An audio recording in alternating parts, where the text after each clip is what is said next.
Depuis plus d'un an, la guerre contre la drogue du président philippin Rodrigo Duterte bénéficiait d'une bonne popularité auprès de la population philippine.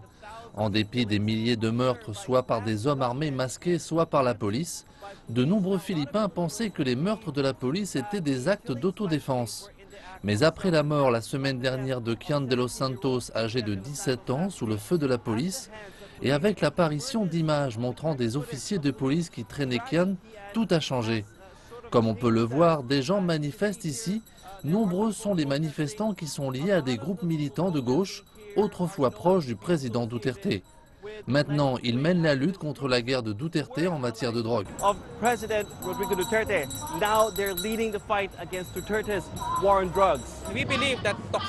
Nous croyons que tous les cas de guerre contre la drogue aux Philippines doivent être revus. Parce que si la police est impliquée dans le dossier Kian, elle est également dans tous les cas précédents pour lesquels la police a rejeté en profondeur les préoccupations concernant les meurtres extrajudiciaires et a défendu ses actions.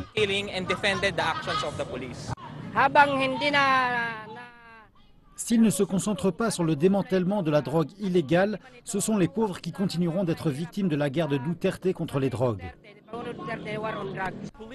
La police a cependant insisté sur le fait que Kian de los Santos était un passeur de drogue, un élément qui a conduit certains Philippins à se dire que peut-être méritait-il d'être tué par la police.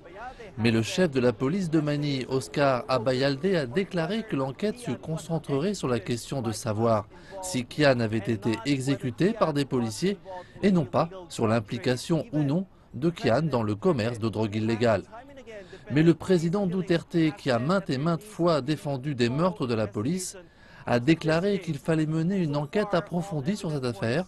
Jusqu'à présent, tous les éléments indiquent la fragilité de la version policière selon laquelle Kian aurait combattu des policiers.